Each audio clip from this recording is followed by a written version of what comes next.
Vishnupadaya Krishna Prishtaya Bhutale Srimate Bhakti Vedanta Swami Nitinamine Namaste Saraswate Deve Gauravani Pracharine Nirvishesha Shunnavadi Paschata Deshatarine Srila Prabhupada Ki Jai.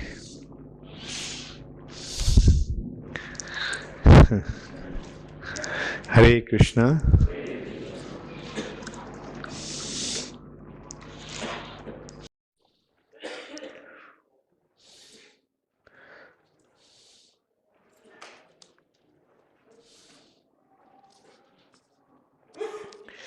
Okay, so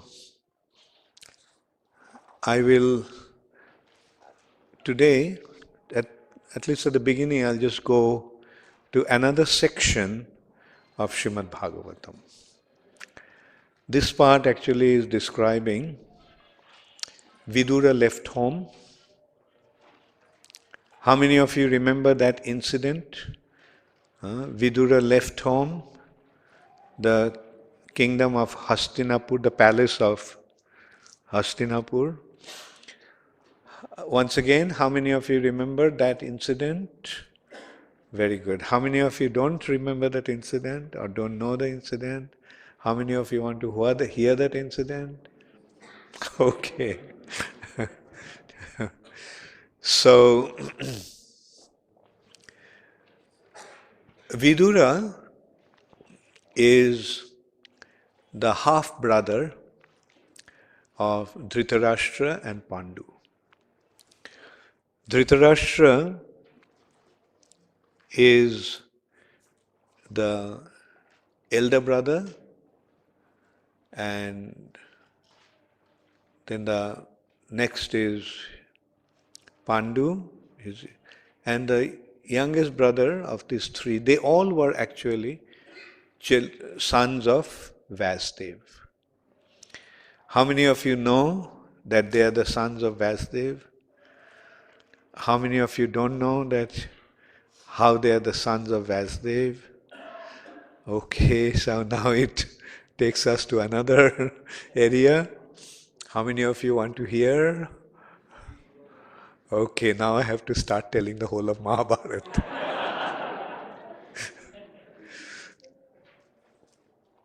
Okay.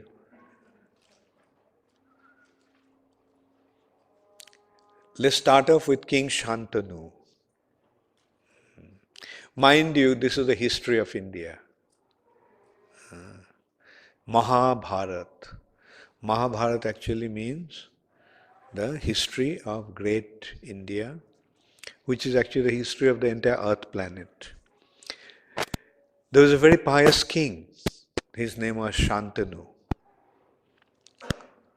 And he hailed from this very illustrious Kuru dynasty. Kuru dynasty is the dynasty that hails from moon god Somdev.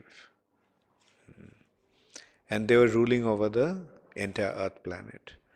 Like previously, there used to be one ruler for the entire planet. In other planets also, it's like the sun planet is ruled by Vivaswan. Moon planet is ruled by Somdev. Similarly, Brihaspati planet is ruled by Brihaspati. Similarly, heavenly planet, Swargaloka, is ruled by Indra. Similarly, the earth planet used to be ruled by one ruler. It's only in the age of Kali, the planet has become fragmented and there is no ruler. From one ruler, there had become many rulers, and now there is no ruler. And everybody is a ruler. Democracy means everybody is a king. Everybody is a king, and they appoint somebody for 4 years or 5 years. And by electing that person, they allow him to exploit them. Anyway, this is the situation of the age of Kali, what to do. So that was not the case in the past. In the past, the entire planet used to be ruled by one ruler. And Shantanu was such a ruler. So while Shantanu was hunting in the forest, he used to be very fond of hunting. And while he was hunting in the forest, he came across an extremely beautiful looking girl. And he asked her who she was. He proposed that whether she would marry him. And she agreed on a condition that he would never question her actions and he would never prevented her from doing what she wanted to do. So Shantanu agreed. And he got married to this particular lady. Who is this lady? She is Ganga Devi herself. So Shantanu got married to Ganga. Now that also leads us to another incident in the past. That incident is, there are a set of demigods called Vasus. There are 8 of them. They are known as Ashtavashus, Vasus. And these Vasus, along with their wives, they were flying over Vashishta Muni's ashram. And in Vashishta Muni's ashram, they saw this beautiful cow. This cow is the daughter of Surabhi. The name of the cow is Nandini. So one of the Vasu's wife wanted to have the cow. And they said, look, this cow belongs to Vashishta. And we should not try to take that. But she kept on insisting, no, I want this cow, I want this cow. So they decided to take the cow without Vashishta's knowledge. At that time, Vashishta was not in the ashram. So when Vashishta came back, he found that the cow Nandini was missing. And so he sat down in his meditation and he saw what happened. He saw these Vasus came and stole the cow. So he felt that these demigods, Vasus, they are not fit to live in the heavenly planets. Their nature is not befitting a demigod's nature. So Vashishta cursed them that you go and take birth in the earth planet.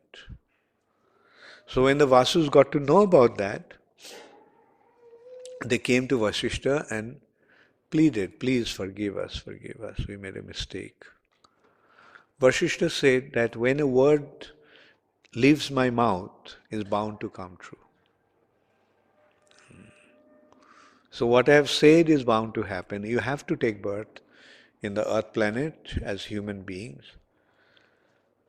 But you can be delivered right after your birth. You'll take birth, but right after your birth, you will leave. You will come back to the heavenly planet. But the one who stole the cow, he'll have to stay there for a long, long time. So they didn't want to take birth in any ordinary womb. So they appealed to Mother Ganga. Can you please bear us as your children? Because we have been cursed, and please, you become our mother and bear us and give us birth in the earth planet as human beings. So Ganga agreed. Now that takes us back to another incident. There was a very pious king. this king had been elevated due to his pious activities. He was elevated to the Brahmaloka, Satyaloka, the abode of Lord Brahma. And so he was in the assembly of Lord Brahma. At that time, Ganga came carrying the water for Brahma's worship of the Lord. She personally brought the water. And at that time, in a wind, her sari got displaced, and her breast became exposed. And when everyone looked downwards, this king kept on looking at her. So Brahma noticed that, and Brahma said, "You are not fit to live in Satyaloka. Go back to the earth planet." But since you desired Ganga, you will get her as your wife. So this particular king was born as Shantanu. And by the divine arrangement, Ganga now became his wife. And these Vasus also wanted to be born by Ganga, so Ganga agreed to bear them. And that's why Ganga made that condition. So they got married, a child was born. Can you imagine what kind of festivity takes place when a child is born in a family? The first child is born, not in the family of an ordinary person. He was born as the son of the king. But Ganga took the child, walked up to the river, and dropped the child in the water. You can well imagine the condition of everyone there at that time. Shantanu remembered his condition and didn't question, didn't stop her. In this way, one after another, 7 children, right after their birth, were drowned in the river. Now you consider how, when you look at things from a broader perspective, what a clearer picture we get. The background story is that they were cursed to take birth and they will be delivered right after their birth. It is a benediction for them. But here it is such a terrible act. Right after the birth of the child, the mother is drowning the child in the river. But when the 8th child was born, king couldn't prevent himself. He said, "How can you do this? Please spare this child." And she said, "Fine. I will spare this child, but I have to leave now." So, and she said, "I'll take this child with me until he grows up, and when he grows up, I'll send him back to you." Saying that, Ganga left, went back to the spiritual world. Now, who is this one? The 8th one, 8th Vasu, who stole the cow and who was cursed to be here for a long, long time. And who is this? This is Devavrata. And when he was 16 years old, in the meantime, Shantanu was very heartbroken. His wife left him with the son. And one day, he used to be very fond of hunting. So one day when he was hunting in the forest, then all of a sudden he noticed that the river Ganga is not flowing. And so he became curious. So he started to move towards towards upstream. And then he found that one young boy by shooting arrows, he is preventing the flow of Ganga. The river is flowing, but the river stopped because of this boy.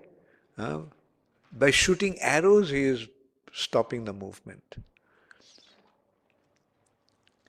So he was surprised to see who this boy. I mean, such an amazing skill in warfare, using weapons, using arrows. So then Ganga came out, said, "This is your son. Now I came to return him to you." So this boy, who was named as Devavrata, became very, very fond of his father, and the father also became very fond of him. So they became inseparable personalities. They're constantly together, all the time. And Shantanu in his son found a son, a friend, a companion. Then one day, Shantanu was hunting in the forest, and all of a sudden he smelled some beautiful fragrance. And he became curious to find out where the fragrance was coming from. So when he went to the source of that fragrance, he found an extremely beautiful girl.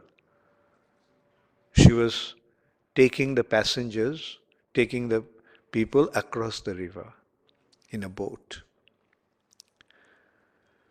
So he approached her, "I want to marry you." She said, "Well, please speak to my father."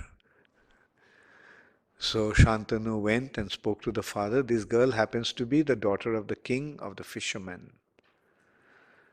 And she was blessed by Parasar Muni that she will have the fragrance from her body that would spread up to 1 yojana radius. 1 yojana is 4 crores, that is 8 miles. In 8-mile radius, that fragrance of lotus. Therefore, her name became Padma Gandha or Jojan Gandha, whose fragrance would spread for 1 yojana. So King Shantanu approached the king of the fishermen, and the king of the fishermen said, "Look, I can give you my daughter. It's a great honor to me. The king is asking me for my daughter. But I can offer her to you only on one condition, that her son has to become the ruler of the kingdom. Her son has to become the king." Shantanu said, "Look, I already have a son who has already been coronated in the throne." He said, "Bad luck. I can't offer you my daughter." So heartbroken, King Shantanu went back to his kingdom, his palace. And Devavrata noticed that his father looked so morose. So he asked him, and he said, "No, nothing happened. Everything is all right." He didn't want to admit anything. So he went and asked the chariot driver, "Tell me, did something happen today that my father is so depressed?" So he said, "Yes." And he narrated the whole incident. So he said, "Can you tell me where it is?" So he said, "Yes." So please take me to that Dhivara Raj, the king of the fishermen. So Devavrata went to him, and he said, "Look, your father did approach, but you see, the astrological chart, astrological calculation says that my daughter's son will become the king.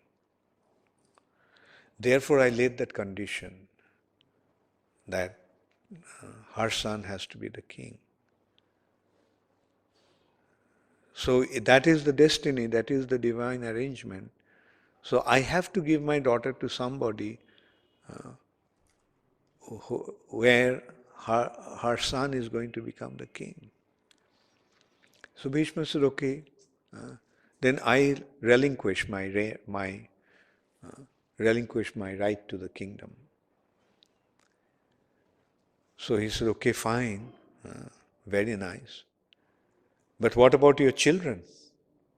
You may relinquish your right over the kingdom, but your children, when they grow up, then they'll start fighting over the kingdom. Then Bhishma said, in that case, I will not get married. Now, it is a terrible vow for a warrior, for a kshatriya. Meaning those who are in the mode of passion, for them to control their urges is very, very difficult. Especially living in such luxury, surrounded by all these beautiful women, and the whole atmosphere is so provocative. In that atmosphere, to remain a celibate, remain a brahmachari is very, very difficult. So because he took such a terrible vow, the demigods started to exclaim, Bhishma, Bhishma, meaning what a terrible vow he has taken. And at the same time, they started to shower flowers from the heaven. And that is how he got the name Bhishma. So in this way, the arrangement was made for Shantanu to marry this girl whose actual name was Satyavati. So, Satyavati, through Satyavati,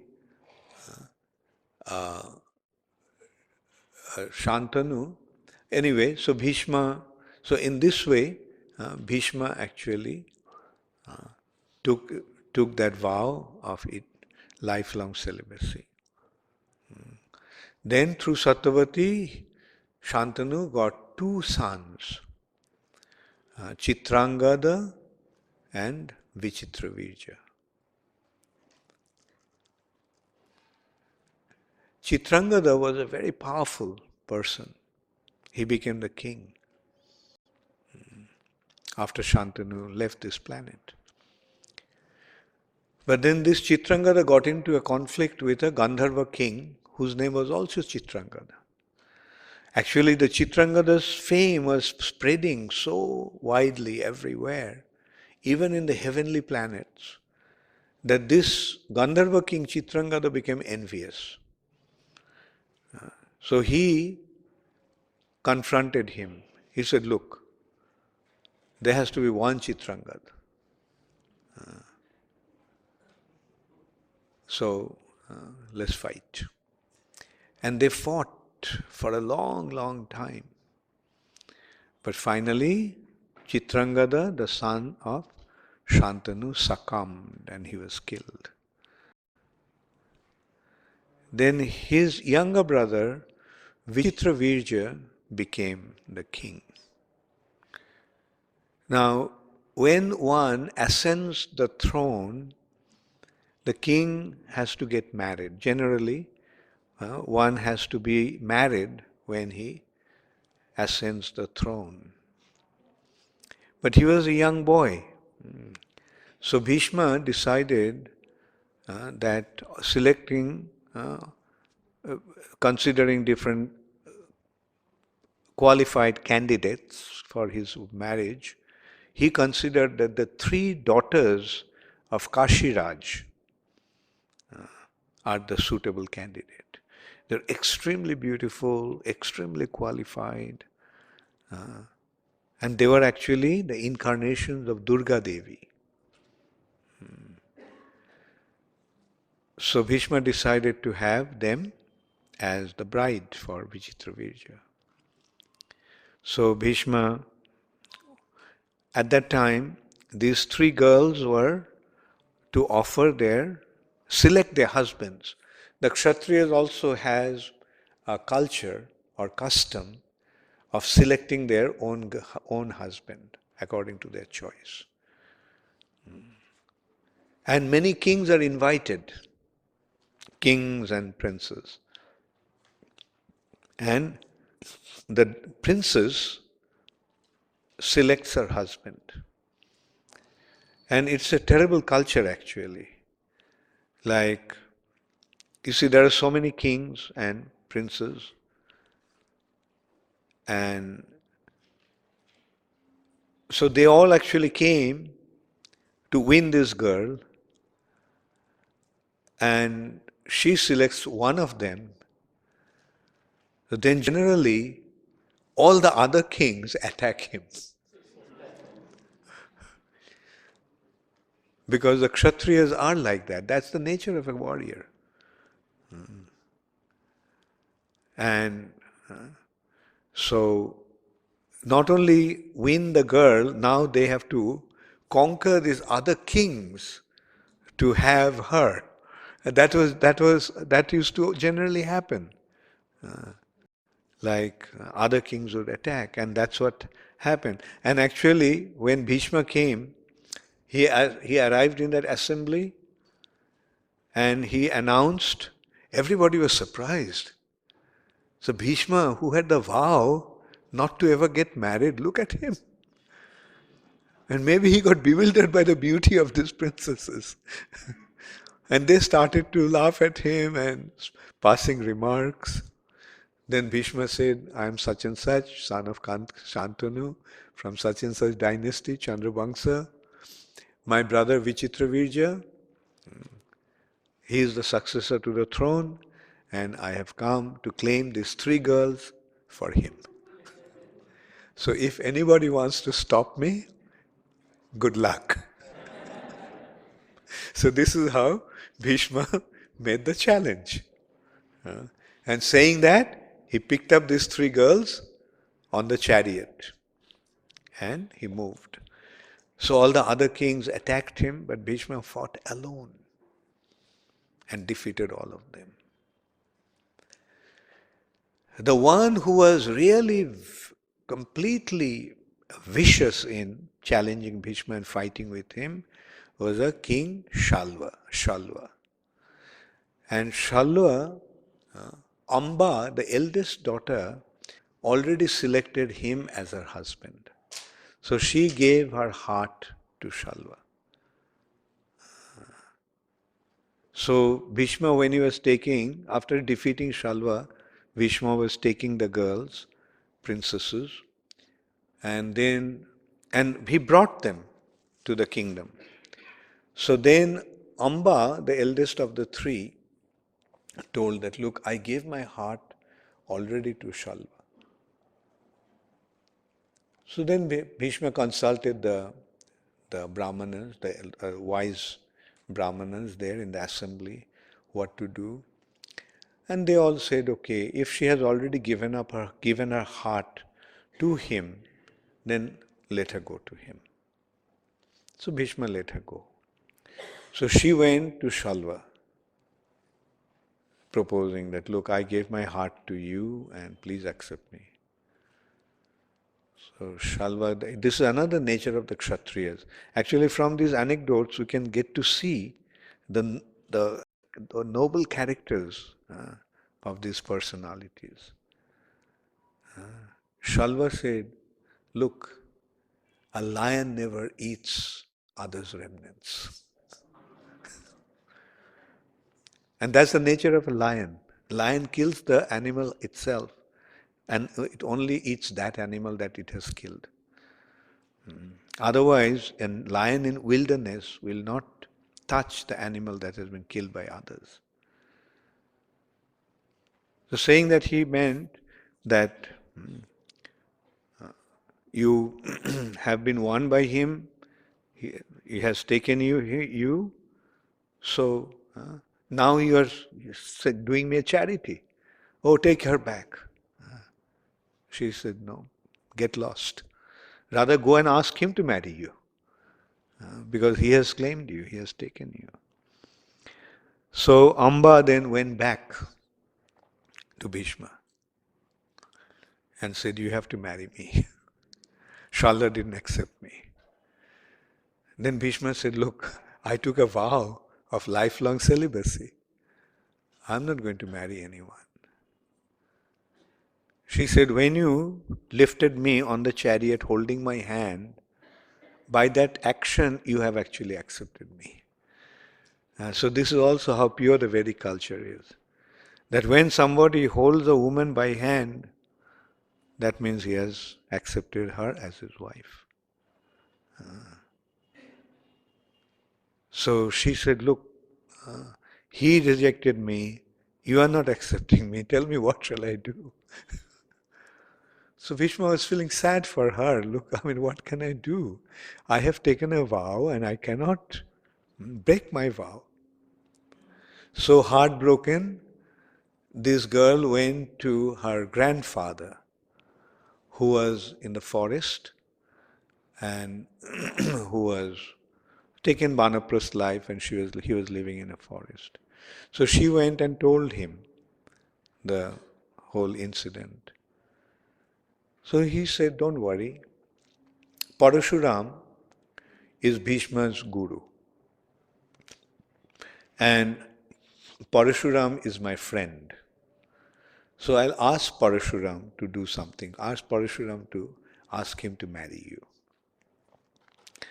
So Parashuram came and her grandfather told Parashuram.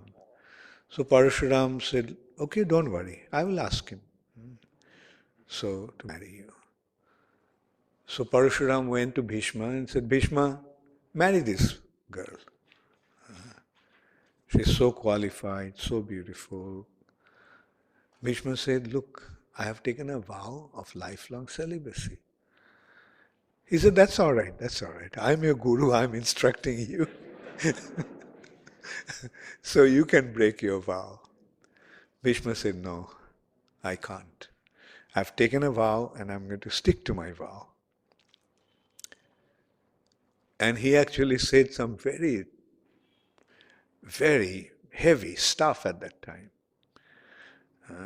He said, if the guru doesn't know what to do or not to do, that guru should be rejected. Gururapyavaliptasya karja karjam ajanata utpatha pratipannasya parittyaga hi vidhiyate. Parittyaga means reject. Parshuram got very, very angry. He said, come fight with me. So Parshuram is actually Bhishma's Astra Shiksha Guru. He taught him the art of fighting. And they fought for a long, long time. No one could defeat anyone. They are equally powerful. And at one point Parshuram asked, Bhishma, I'm really happy with you, with your warfare. Ask for a benediction. Then Bhishma said, if you want to give me a benediction, then stop fighting. Give me that benediction. So Parshuram stopped fighting and he went and told Amba, Amba, see, I tried my best, but I couldn't do anything. So saying that, Parshuram left. And Amba also, you have to remember, she's a Kshatriya woman. Not only the Kshatriya men have the attitude of revenge, she also. So she decided to give up her body in order to kill Bhishma. So she entered into fire. And this Amba actually became Shikhandi, the son of King Drupad. Anyway, so then Vichitravirja got married to Ambika and Ambalika, and he became so attached to them And like he was spending all his time with them, and eventually he developed tuberculosis and he died. Now, the family line is broken. No one is there to continue the family line. So, Satyavati requested Bhishma to get married for the sake of maintaining the family. Bhishma said, no, I can't. Then Satyavati told, okay, in that case, you procreate in the womb of these two queens, Ambika and Ambalika. Because in the Vedic culture, this is also accepted, that when there is a need like this, when the husband dies, then the brother can actually procreate in the womb of the departed brother's wife's womb. So Bhishma was asked to do that. Bhishma declined, no, I can't. And at that time, Satyavati told him, when she saw that Bhishma is undaunted, and then she said that, look, when I was a young girl, once Parashar Muni came to cross the river, and being attracted by me, he wanted my company, and as a result of that, a son was born. But although the son was born, my chastity was intact. So these great personalities act on the arrangement of providence with certain purpose. And this personality, the son that was born, is Vasudev. So she said, in that sense, Vasudev is the half-brother of Vichitravijaya, my son. So it was decided, then Bhishma said, then call him.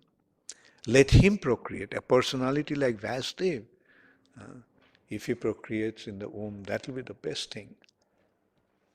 And so Vasudev was called, and so Vasudev agreed, but he made a condition that let them first get purified. Let them get purified for 1 year before they conceive.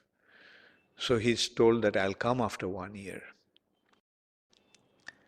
So these girls were told that Ambika, and Ambika was actually hoping, when she heard that her husband's brother is coming, so she thought it was Bhishma.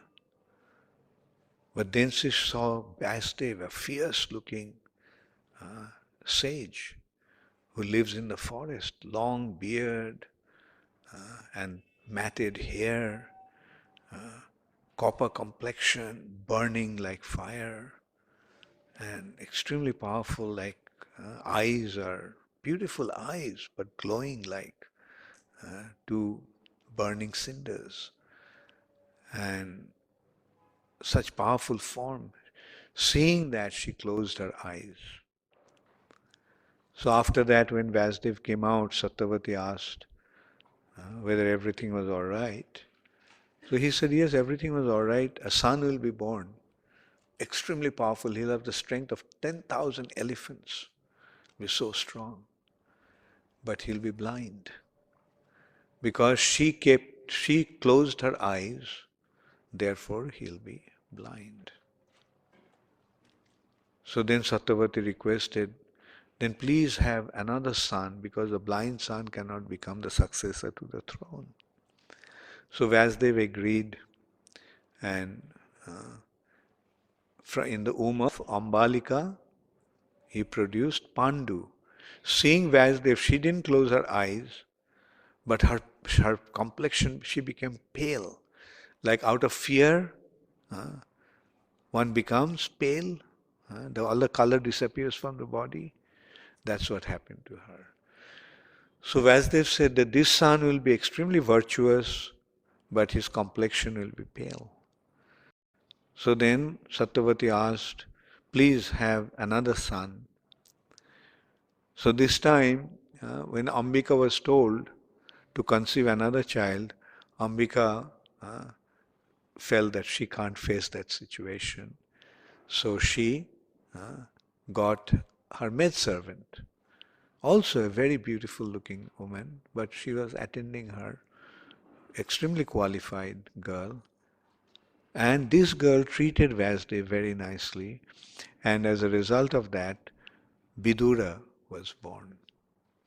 So this is how the three brothers came from Vasudev. And because Vidura was born in the womb of a maidservant, although they're called maidservant, they're actually the companions, coming from big, nice family, good families. But because they're attending the queen, often they actually come, they're childhood friends. They grow up together. And when they get married, along with the princess, her friends also come to the house and they kind of attend the queen. So in that way, it is like they're Sudrani. So Vidura was considered to be the son of a Sudra. Now Dhritarashtra is blind, Pandu was pale, but Pandu was extremely powerful personality. When he was ruling the kingdom, I mean the kingdom was prospering like anything. And Vidura was extremely wise. Vidura was the son of Dharmaraj, Jamraj, the incarnation of Jamraj. And anyway, and Vidura was Yudhishthir Maharaj, Dhritarashtra was blind and Vidura was his constant companion. He was his brother, he was his friend, he was his advisor, he was his minister. And so when the Pandavas, now let's come back to the main story. The Pandavas were fighting. The Pandavas claimed their kingdom, came back. Pandavas were already defeated in a game of deceitful dice. It was played by Shakuni, who was a wizard in the game of dice. And Pandavas lost everything. Just in a few hours' time, they lost everything, their kingdom, their wealth, even their brothers. Yudhishthir Maharaj became so carried away in such a way that when he lost everything, he started to stake his brothers. Nakul, Sahadev, Arjun, Bhim. Then finally he staked Draupadi. And he lost Draupadi also.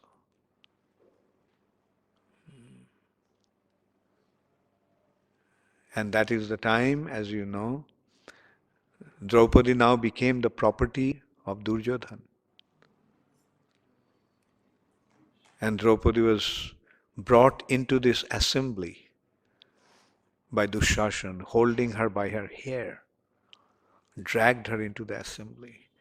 The five brothers, the greatest warriors of all time, just sat there with their eyes downcast when their wife was being insulted in this way in the assembly.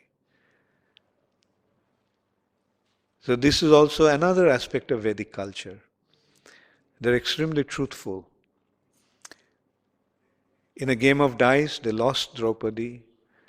Now they're also the slaves of the Pandavas, Duryodhana. And so it's not appropriate, it's not proper for a servant to stand up against the master. Even when their wife was being insulted in this way, they didn't stand up against him. But due to the intervention of the seniors, it was considered that let there be another game, and in this game, if they win, they'll get everything back. But if they lose, then they have to go to exile for 12 years. And for 1 year, they have to remain incognito. And if anyone during this 1 year's time is recognized, if any one of these five brothers and Draupadi, then the condition will repeat. Another 12 years of exile and 1 year in incognito. Duryodhana was confident that these 5 brothers and Draupadi, they are so well known and they are so outstanding that wherever they are, they'll be recognized. Draupadi will be recognized for her beauty, and the Pandavas will be recognized by their valor. And so after these 12 years of exile and 1 year of incognito, when they came back, Duryodhana refused to give the kingdom back on the plea that 13 years was not yet complete. This also is another story. But anyway, I won't go into that. Or should I briefly tell you? Huh? No or yes? Yes. Okay, how many yes?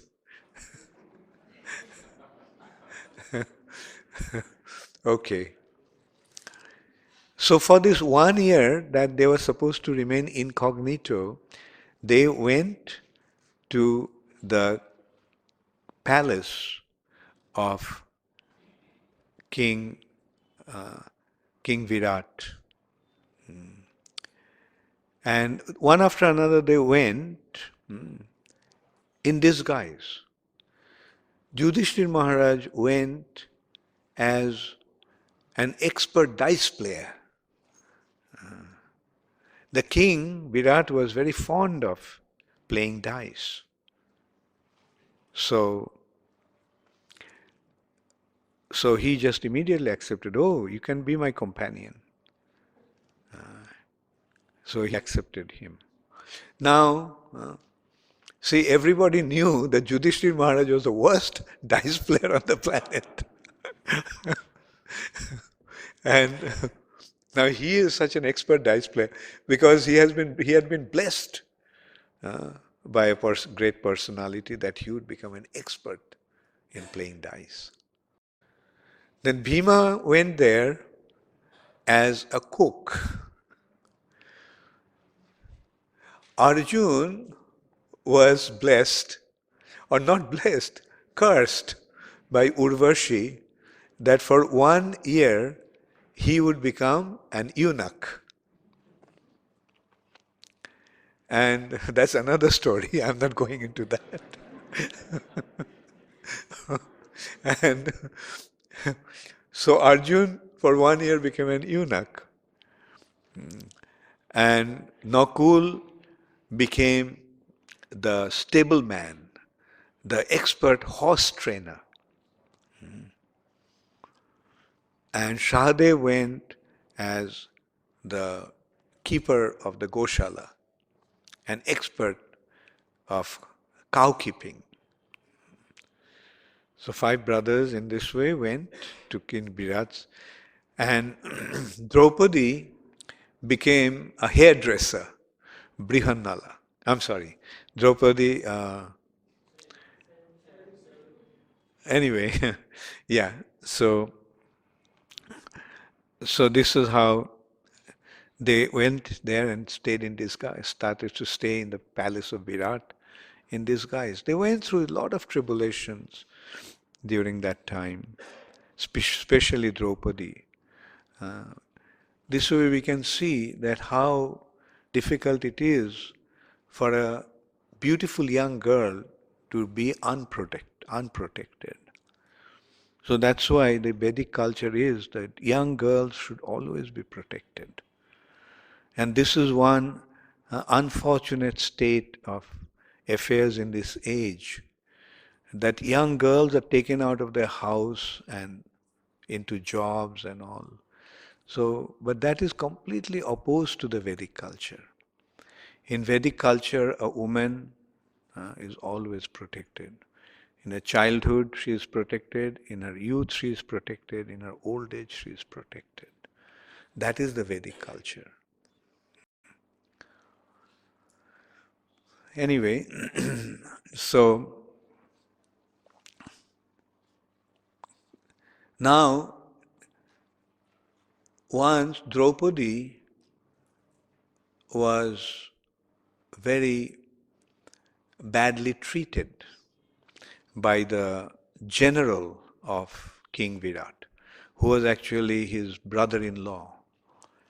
And he was very powerful, and he was the general, and he was so powerful that Virat was always afraid of him and didn't dare to go against him. His name was Kichak. So Kichak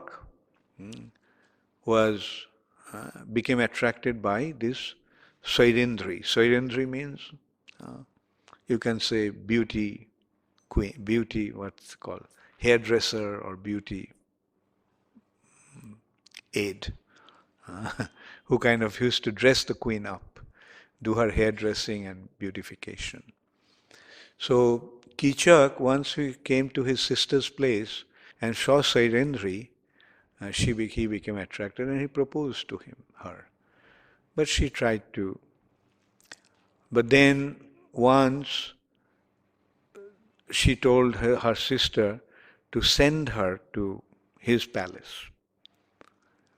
And although Swairendri, Draupadi, didn't want to go, but she was forced to, and with an assurance that no, nothing will happen to you, etc. But when she went there, Kichak tried to act smart with her. And we can see that although he was a general, must have been so powerful. So when he approached her, she pushed him, and he fell on the ground. So you can see even the women were so powerful, the Kshatriya women.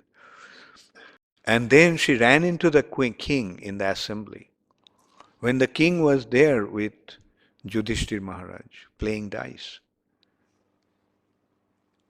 And Kichak came, and in front of Yudhishthir Maharaj and King Virat, he kicked her.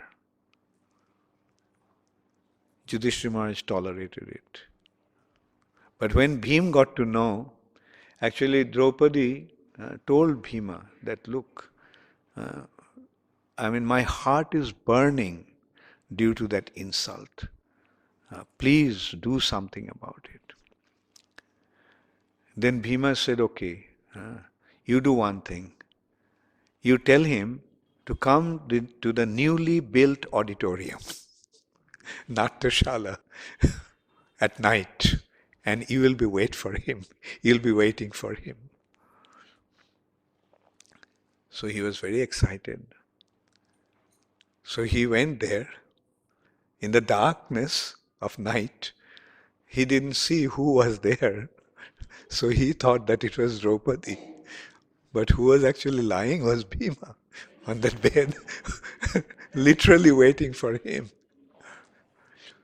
And a fight ensued. And it was a little far away, so nobody could hear any sound of their fight. And Bhima beat him up in such a way. Actually, Bhima, all his anger that vented up for last 13 years, he vented that on him. Just kept on. He beat him up in such a way that nothing, he couldn't be identified as anything. It was just a lump. Huh? The flesh, bone, everything was smashed huh, into just a ball of whatever you call, a ball of minced meat. And then they found out what actually happened. And when they found out that Trajanri was the cause of that, they decided that since Kichak left his body desiring her, she should also be thrown into the fire to go with him. So again, Bhim came, and the procession that was carrying his body, along with Draupadi, he finished them all. And Draupadi said, "Look, be careful, because my husband is a Jaksha, a very powerful Jaksha. So, and he was calling him, Bhima, by his another name, not Bhima. They had different names for each other. So Bhima, hearing her cry, came out and saw what was going on, that they were carrying her to be also cremated along with Kichak. So Bhima, along with the whole battalion of soldiers and all these people, just there, he finished them all up. So this is how powerful these Kshatriyas used to be. Anyway, so when Duryodhan, he who had some enmity with King Virat, got to know that, then he decided to, now that Kichak is dead, so the kingdom is completely without any military protection, so this is the time to attack. So Duryodhan allies were three Garthas. So they attacked the kingdom of Virat. So Virat, along with the Pandavas, like the Pandavas came forward saying that, well, I can help you, I am good at this warrior, I am good at that. And so they went and fought the three Garthas. And in the meantime, Duryodhan, along with his soldiers, came from the other side and attacked the kingdom. And King Virat had an illustrious collection of cows. So they wanted to steal the cows. And there was no male member in the family. The only male member was Virat's son, Uttar. And Uttar, he was just a little boy. Not a little boy, rather young, 14, 15-year-old boy. So Uttar just kept on bragging that, I wish I had someone to drive my chariot. Then I would have taught these Kauravas. They dared to attack our kingdom. So then Brihannala, Arjun, in disguise as a eunuch, told Uttara, just go and tell them that I know how to ride a chariot. And once I drove Arjun's chariot. So they said, okay, then he can drive my chariot. So they were driving the chariot. But when Uttar came close to the enemy line, he saw it was like an ocean, an endless ocean of soldiers. So seeing that, he became afraid, he jumped out of the chariot and ran. Arjun ran after him, caught him, and said, look, you just drive the chariot. You just control the horses, I will fight. And saying that, Arjun actually kept his weapons in a shalmali tree. So he went and got the weapons from there, and with Uttar driving the chariot, came into the enemy line.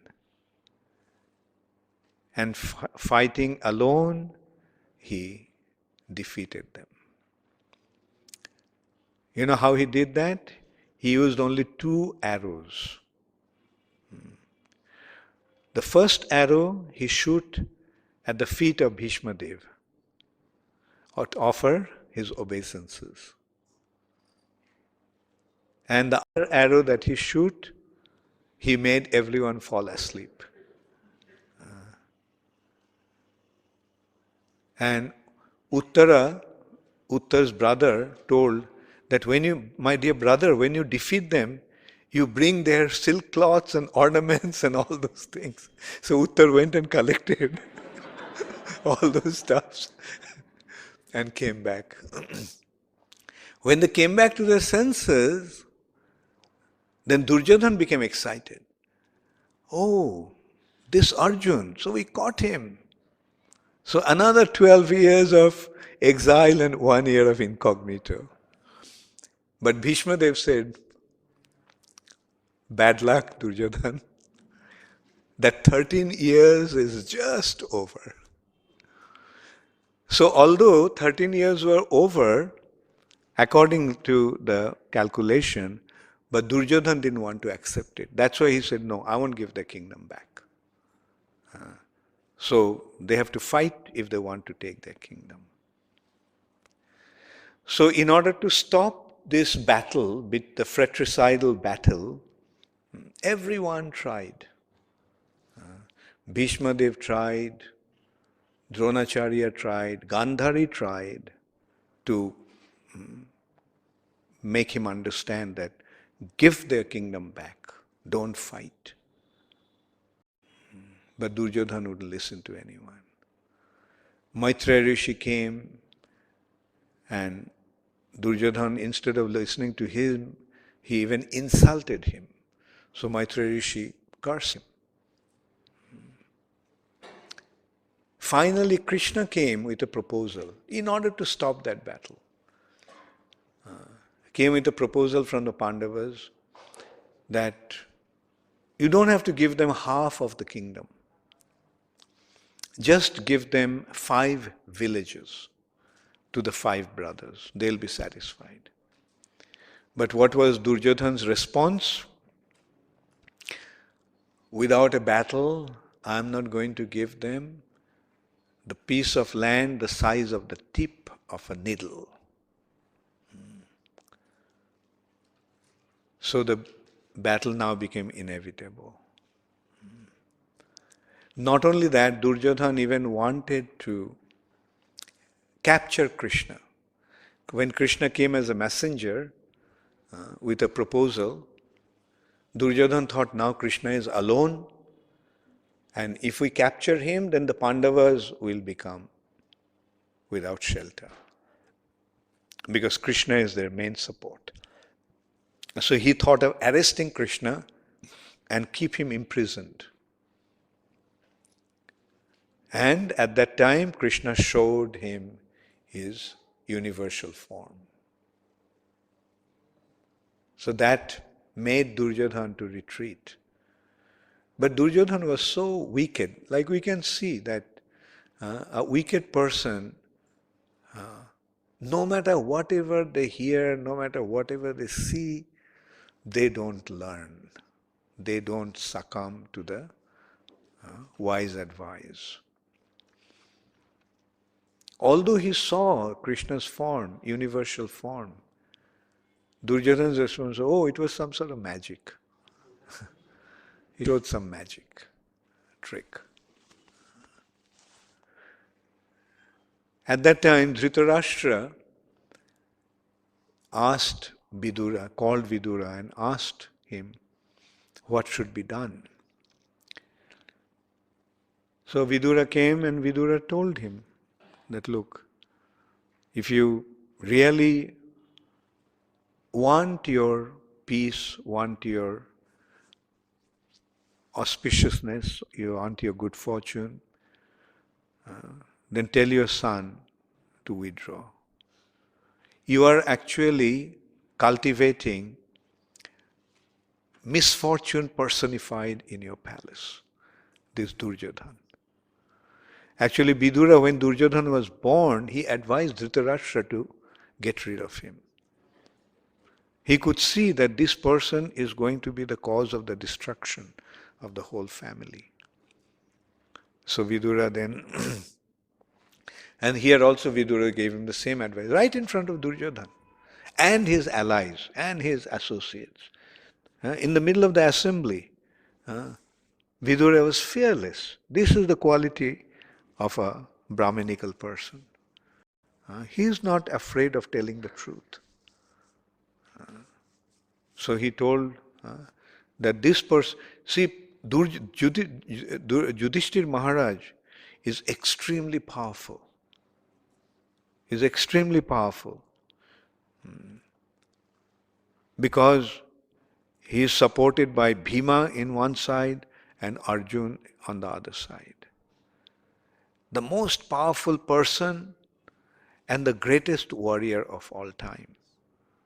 And on top of that, Krishna is in their favor.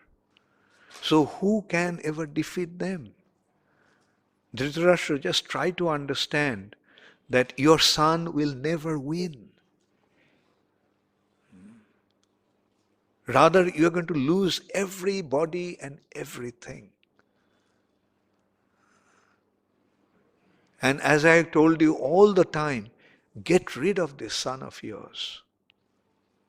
So at that point, Duryodhana just stood up and started to insult Vidura,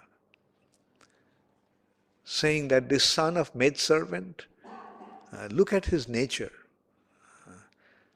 whose food he is eating, who is being maintained, those who he is being maintained by, he stands up against them. So get rid of him. Throw him out of this palace with only his life heir with him. So at that time, Vidura left home, dropping his bow and arrow. And he went out on a pilgrimage.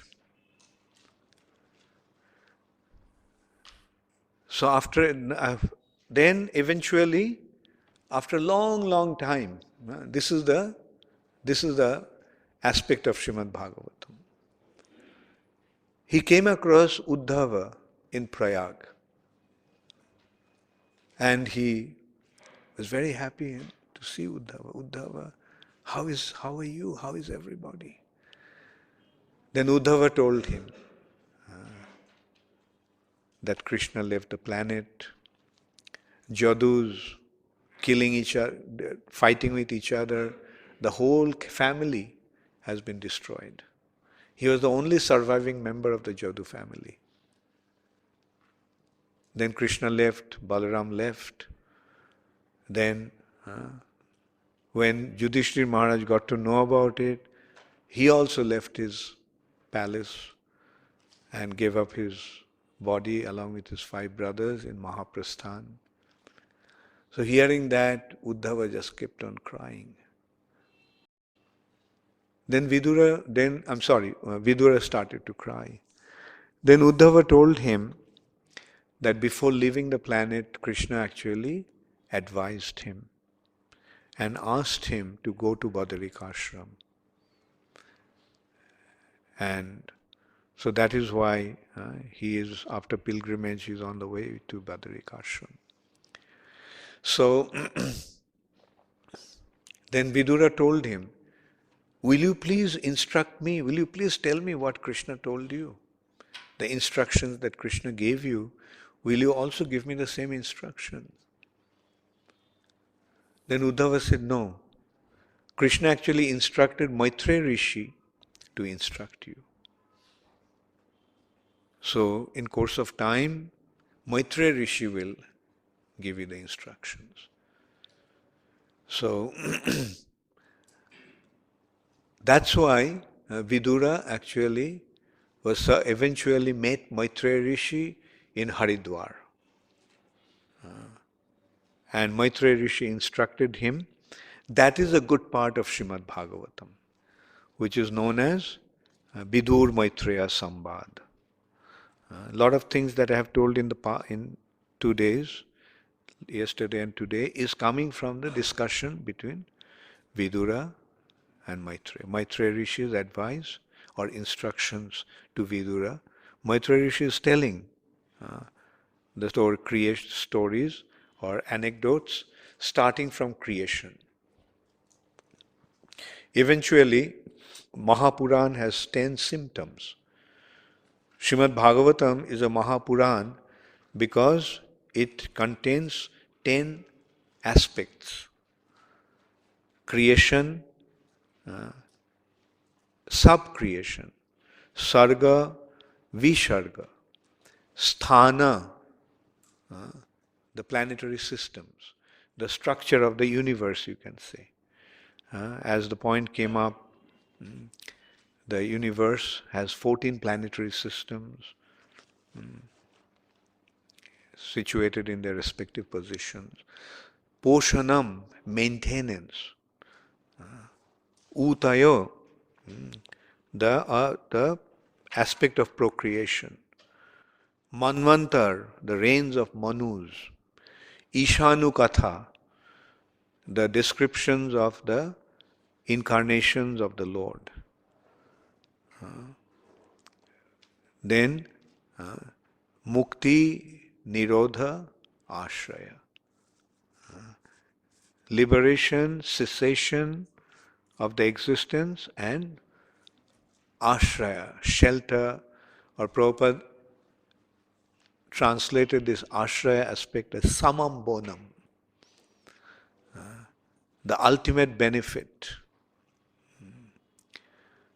of everything. So in this way, so through this we can see like how through Maitreya Rishi's descriptions, it's actually starting with the creation, sub-creation, as I was saying, contractor and interior decorator. Sarga is the creation and Visarga is sub-creation. Sthanam, planetary systems, Poshanam, how the Lord maintains everything. So, so Vidura had the good fortune of coming across Maitreya Rishi, and Maitreya Rishi, these are the parts of the initial part of Srimad Bhagavatam is actually Parikshit Maharaj, or rather Shukdev Goswami is telling Parikshit Maharaj about Vidura Maitreya Sangbad. Vidura is asking and Maitreya Rishi is answering the questions. So, okay, so now today we can go in for question answers maybe, because I noticed that question answer goes on for there are quite a lot of questions coming in, and also we have 40 minutes now.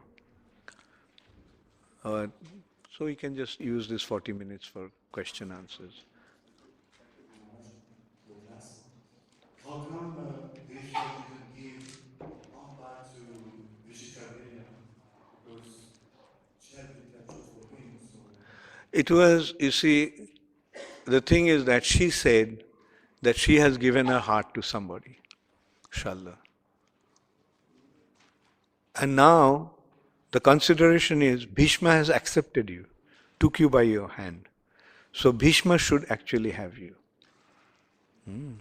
So that's why.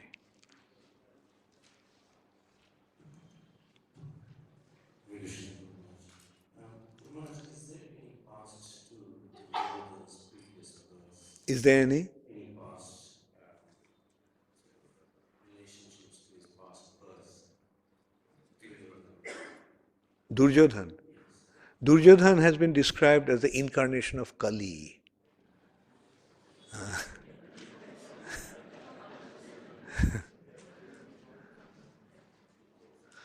Yes. Hare Krishna.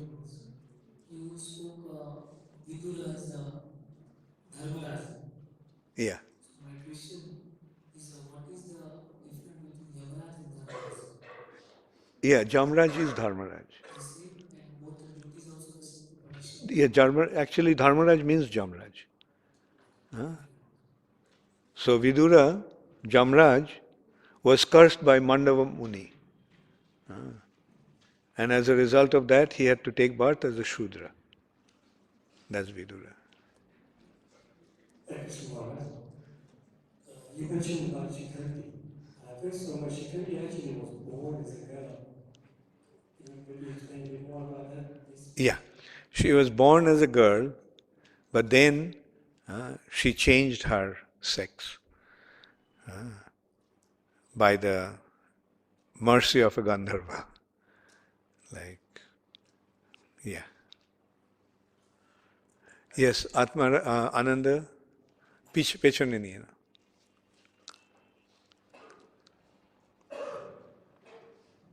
Hare Krishna Guru Maharaj.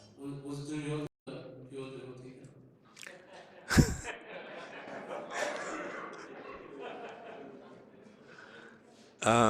What makes you ask that question, tell me? I mean, what makes you think that he could be a pure devotee?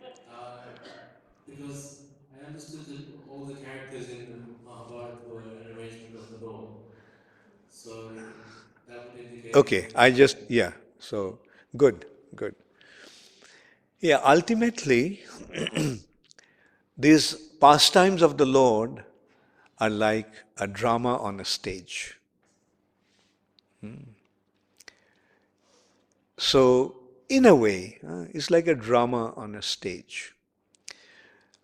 And say, when a king organizes a drama, who plays different roles? Just any Tom, Dick, and Harry?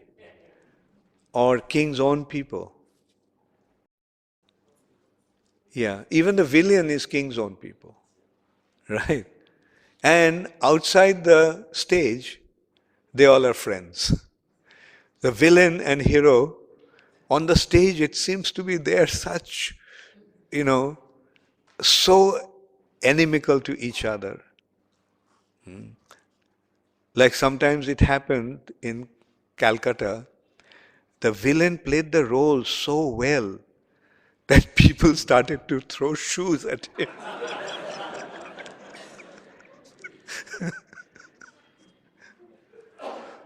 Generally, people side with the hero, and the villain is opposed to the hero. So here is the case also. And we can also see what actually happened in the Battle of Kurukshetra. Whoever left his body in the Battle of Kurukshetra in presence of Krishna, where did they go? They all went to Vaikuntha.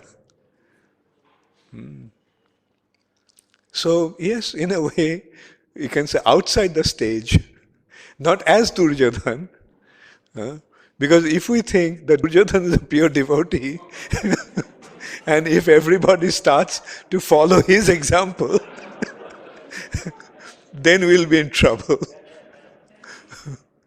So from these act dramas, we learn two things. We get two aspects. The drama has two purposes.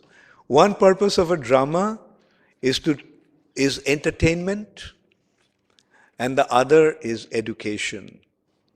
Through the drama, Krishna is teaching what happens when one surrenders to him and what happens when one goes against him. He is playing this drama with his own people, but eventually it's a drama. And those who are playing different roles, they're his people. Like just consider, who is Hiranyakashipu and Hiranyaksha? Joy and Vijay. His gatekeeper, his eternal associates. Thank you. There are some questions here.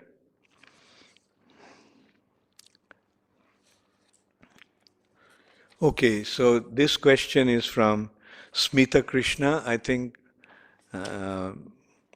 Sunil Mohan, you had this question. Dear Guru Maharaj, Pamho, AGT, your divine AGT, your divine grace. All glories to Srila Prabhupada. Question, with reference to the second times Lord Brahma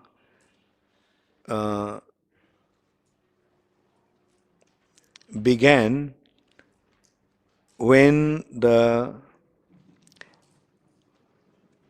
life of information sampradaya, information sampradaya of Lord Shiva get in,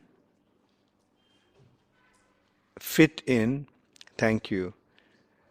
Okay, it's your handwriting. Tell me, what was the question?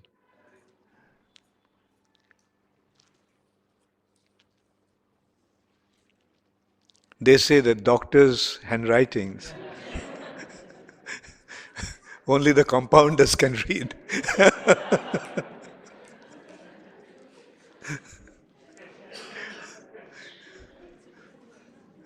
reference to the two lines Lord Brahma began. Okay, with the, what's that? With the reference to the Reference to the two lines of Lord Brahma. two lines of Lord Brahma mean? The two lines Lord Brahma began. Where does the line of information in the Sampradaya of Lord Shiva fit in? Okay, okay. Two lines meaning, okay, two streams, Upanishads and Puran, where Lord Shiva fits in. Lord Shiva actually is coming in the Sampradaya of Shankarshan, the Rudra Sampradaya. He has his own Sampradaya, right? And Rudra Sampradaya is a Vaishnav Sampradaya. Ultimately, they all are going to the spiritual sky. So, Lord Shiva is not making any, I mean, his associates are Bhuta, Preta, Pishachas, etc. But his line of teaching is Rudra Sampradaya, which is one of the Vaishnav Sampradayas that ultimately goes back, I mean, takes one to Vaikuntha.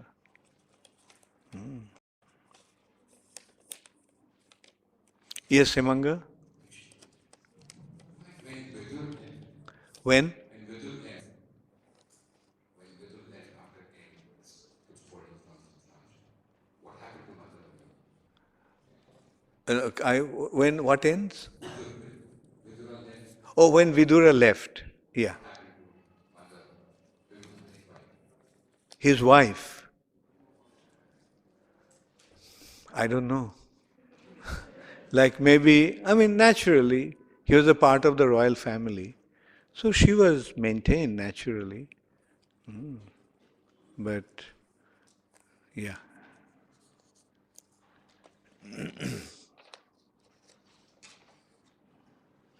This is from Radha, who is, okay, okay. Hare Krishna, please accept my humble obeisances.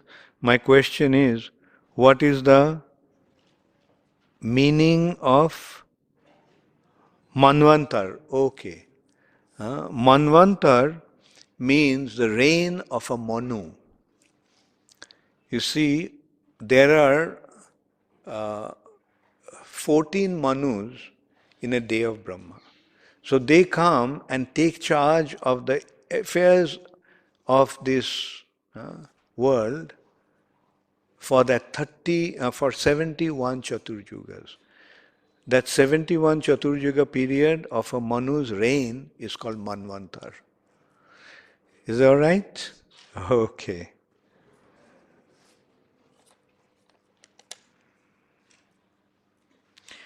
Okay. Chittahari Krishna. Okay. Hare Krishna Guru Maharaj, Dandavat Pranam. Thank you very much. As we know that Kshatriyas act on the advice of Brahmanas or spiritual master, so why Bhishma rejected the instruction of Parashuram and rejected him also, considering him not fit to be a spiritual master? Yeah.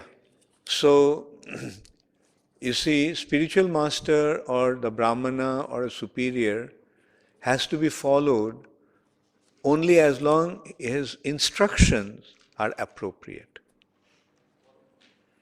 When the instruction becomes inappropriate, then the consideration can be of rejecting him. So that's what Bhishma said. And another thing to consider here, that Parshuram was his Shiksha Guru, Astra Shiksha Guru. He, not his spiritual guru. Okay. From internet, few questions. Let me see. Question from Marian. As Kshatriyas attacking the suitable candidate for the girls, I think you said that is nature of a Kshatriya. I'm confused. Does this mean Kshatriyas are by nature envious? Yes.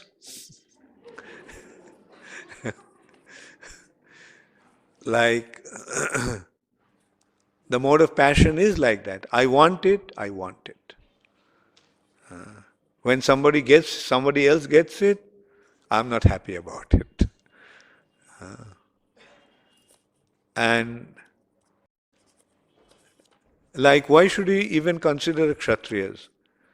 Do you use cricket match, Marian, here from England? Or do you watch football match? When a team makes a goal, then what do the other opponent feel like? Right, take revenge. You scored one goal, I'll make two. And this is how the battle goes on. Those days they used to fight literally, but now they fight in a subtle way on the playground. Or when there is, say, boxing or wrestling, then they fight in a real way. But that's nothing like this wars that the Kshatriyas used to get into. So that war is either I die or you die. They don't say either I die. I live, you die.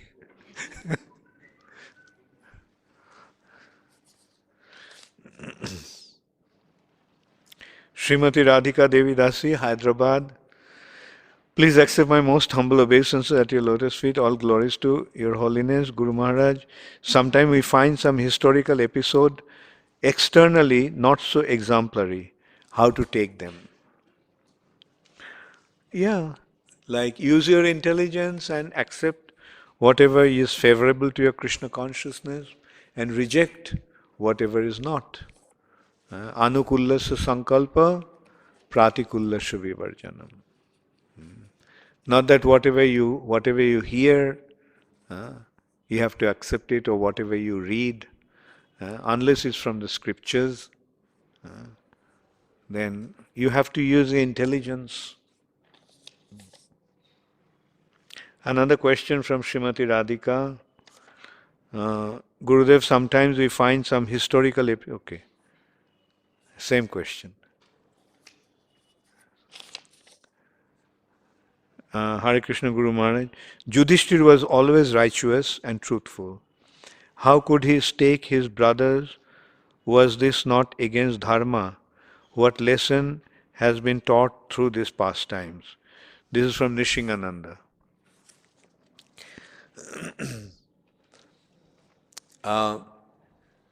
Yes, he was righteous, and that's why he accepted. When he staked and he lost, he said, fine, I lost it. That is the sign of his righteousness. What he was taking, that is a game, part of the game. In the game, one can stake whatever belongs to him. So in the Vedic culture, the brothers, younger brothers, belong to the elder brother. So in a way, yes, they're elder brother's property. So if the elder brother wants to stake, like as we are seeing, Yudhishthira Maharaj had the right to do that, and he did it. And another thing is that shows the danger of gambling. So Kali Yuga is about to begin. That's why this example has been cited. Gambling is extremely dangerous, especially in the age of Kali, where people are going to be naturally untruthful. It's not a fair game of dice, it's a cheating game of dice.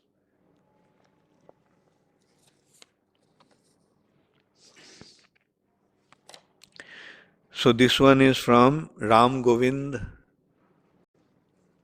Who is Ram Govind? Okay. why did Vichitravirja not accept Amba as is one of his wives? I have answered this.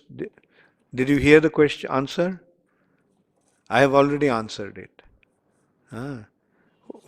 That, you see,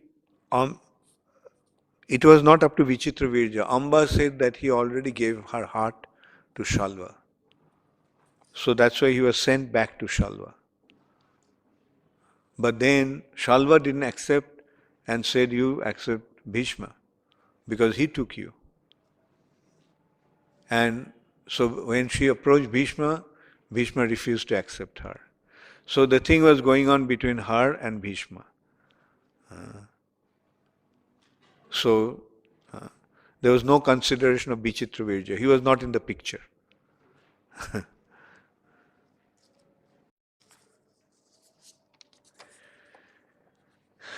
This is from Palika. Where is Palika? Okay. Hare Krishna Maharaj, please accept my obeisances. All glories to Srila Prabhupada. Thank you so much for the class. I just wanted to clarify a point you made earlier. In Vedic culture, women are better to stay at home and learn how to be a perfect wife. If I have understood correctly, does this mean we should not qualify ourselves with material qualifications such as MBAs? If so, will that not become more difficult to become married? Well, you see, time has changed. Situation has changed. Those days, I mean, say for example, even few years back, 50 years back, no women went to work outside. At the most, they would become teachers, but not office work. Women would not go and work outside in offices and all. I mean, that's I'm talking about 50 years back. Even in UK, you can see that. When you read the early books of early writers like Jane Austen, George Eliot, do you find any woman going to office to work? So that shows. Even in England, women didn't go to work. As I said, at the most they would become teachers or nurses. Even during the Battle of Crimea, there was no nurses. When Florence Nightingale wanted to go to the Battle of Crimea to nurse, I mean, there was a big objection. Why should a woman go to the battlefield? She was the first woman who became a nurse. Otherwise, the nurses were all men. But in 50, 100 years, things have changed so much. Now, as you said, like if a girl doesn't have MBA, she can't get married. That's what you said. Yeah, right. If a woman doesn't have a qualification, it becomes difficult for her to get married. Right. But if the husband is intelligent, he should not look for a too qualified, materially qualified woman. Because then she won't be submissive. Isn't it? Ananta Prem. Okay. Hare Krishna Guru Maharaj, please accept my humble obeisances. I have understood that the kingdom of Shantanu was the Moon dynasty. I am confused on this. Please, I have heard that Jadava dynasty is the Moon dynasty. Yeah, both are. Kuru dynasty, Jadu dynasty, they're coming from Moon god. So originally it started there, but then it branches off also.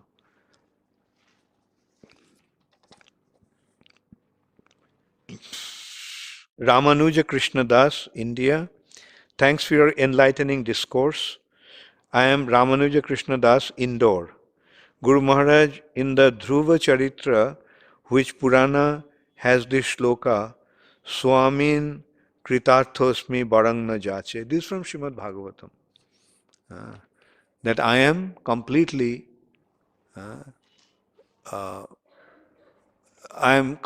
indebted, I have been completely successful. I do not want any more benediction.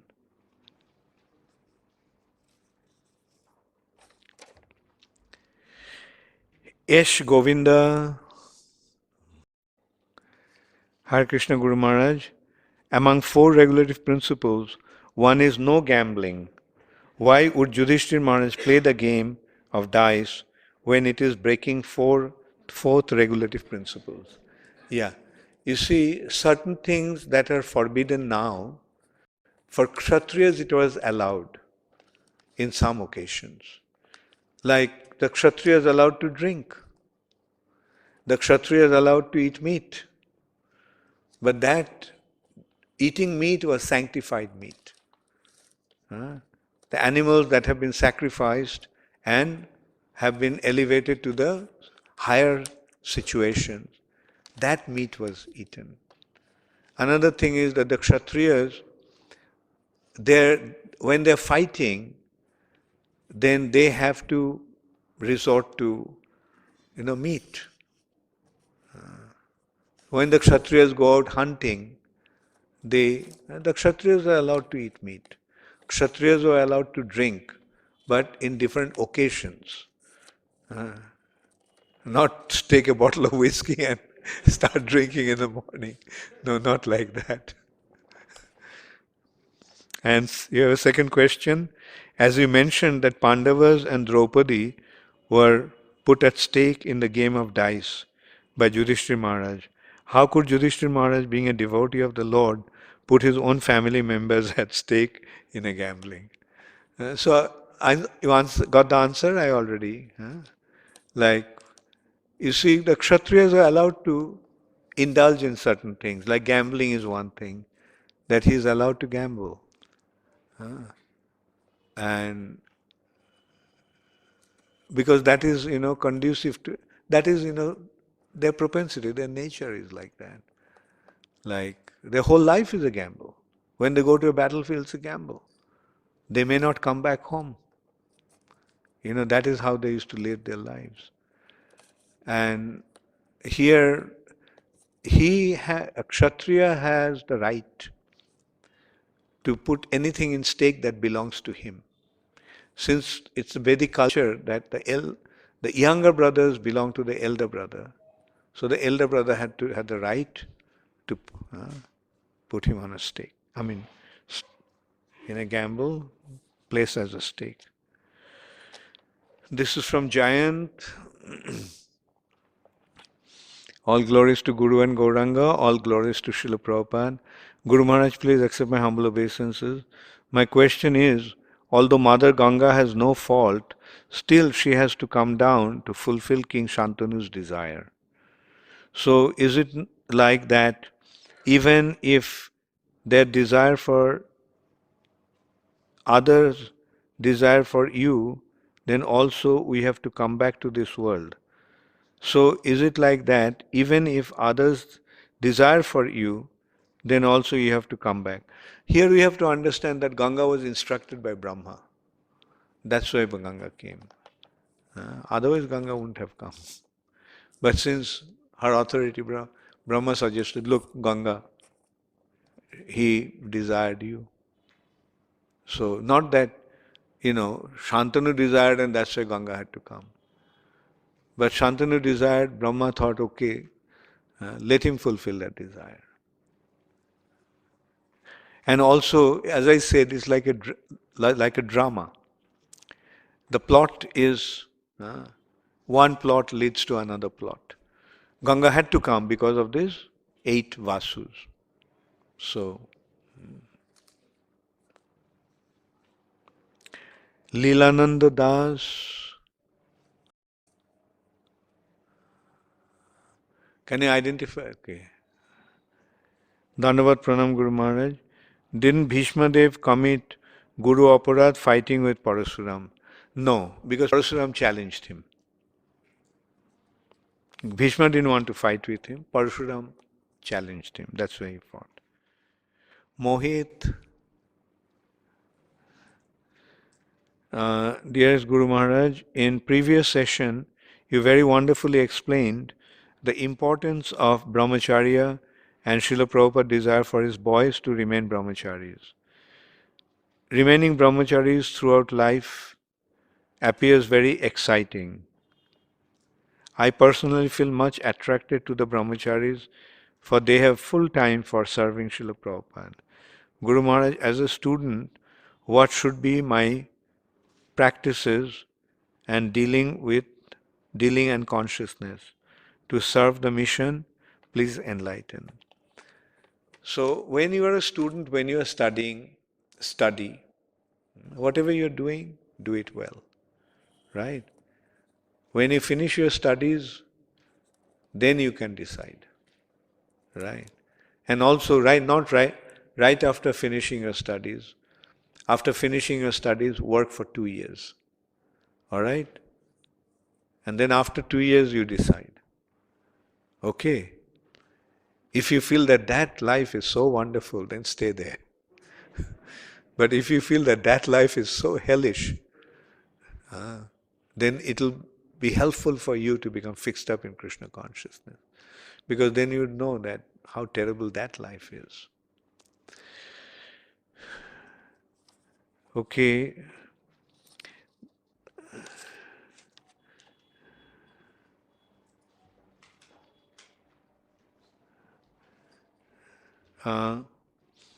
Sunya. Who is Sunya? Bhubaneswar. How do you spell your name? Oh, okay. I see. I was wondering what is Sunya. It's Surya. Yeah. Okay. Dear Guruji, Parshuramji is one of the avatars. Yes or no, Guruji? If so, then how in form of a Shiksha Guru, even his instructions are refuted by a divine disciple like Devavrata in the name of a vow for personal reasons only, that is, for a dynasty only, which disproves Vedic standard and Guru-disciple relationship. So, as I mentioned, okay, now a new point is coming up. Parashuram as an incarnation. Parashuram was a Shaktavesh avatar. He was empowered incarnation.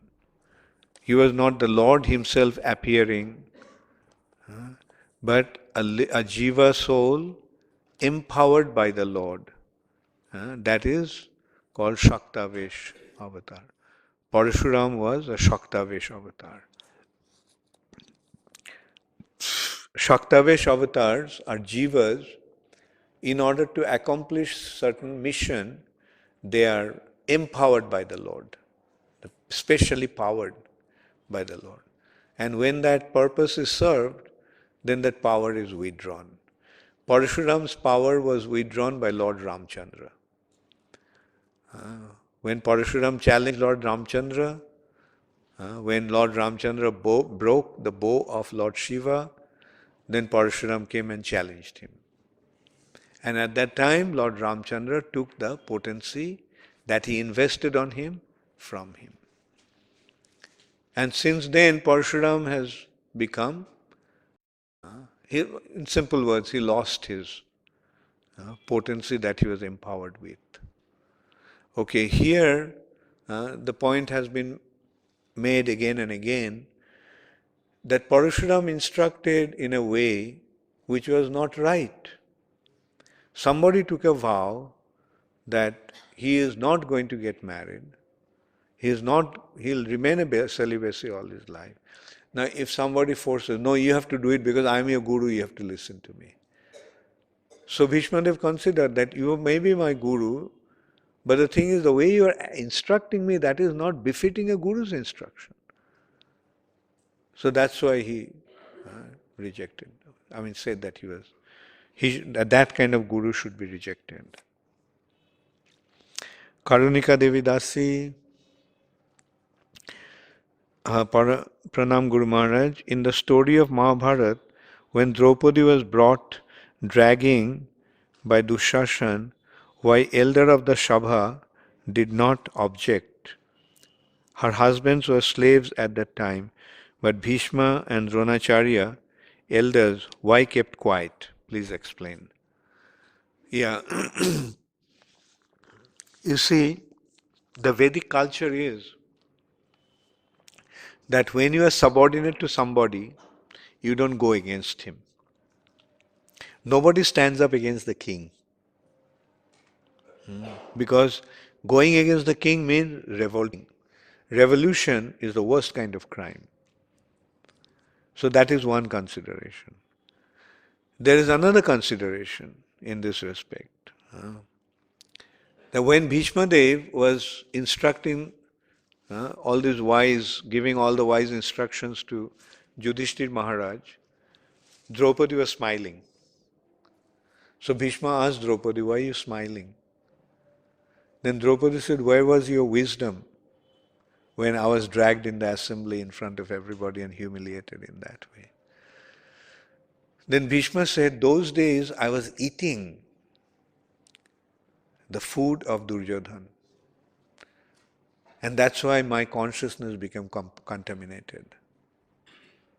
But now that blood has been drained out of my body. I told you not take any more. Already quite a few. Now that the blood is drained, that contaminated blood is drained out of my body. Therefore, now my consciousness is clear. Yeah, that question always comes. Why Bhishma didn't protest? Why the elders didn't protest?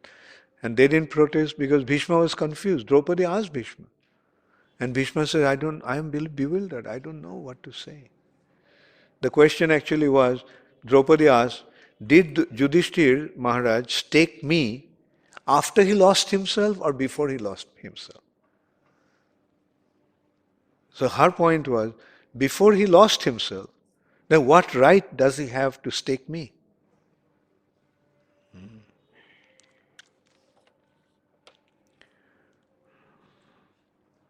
Mukul Srivastav.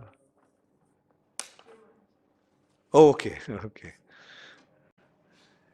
Guru Maharaj, Dandavat Pranam, I submit my two questions.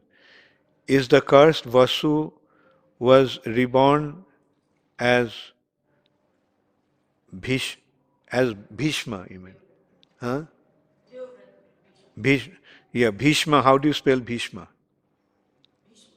Bhishma, how do you spell it? Okay, then? Then? Where's the MA here? Okay. Okay.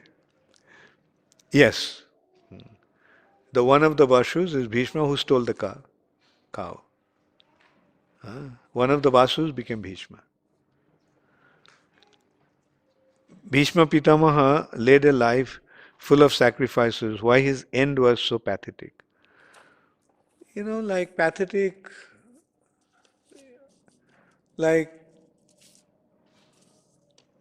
we have to understand that before death, if there is suffering, it's actually good. Because then you get completely sick and tired of this material nature. If you suffer too much, do you want to come back to that situation? So that's why it is said that it's good to suffer before dying. And then you wonder, when am I going to leave? When am I going to go out of here? Right? Then you don't think, when am I going to come back here?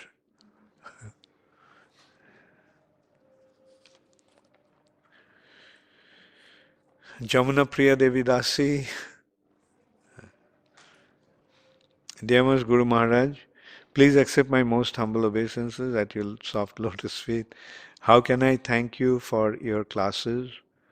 I personally find Draupadi's story life quite painful, especially the gambling match episode. I understand that Bhishma was or had to act loyal to Duryodhan.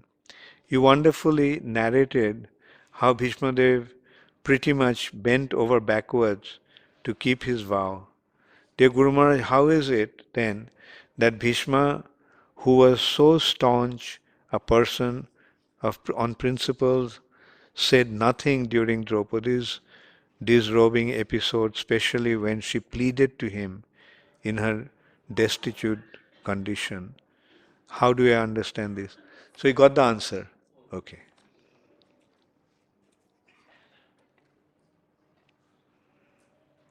Anirudh Sarup Das. Okay. Is Srila Prabhupada Shaktavesh avatar? Prabhupada can be seen as Shaktavesh avatar, but if you ask me, I'll say Prabhupada is much greater than a Shaktavesh avatar.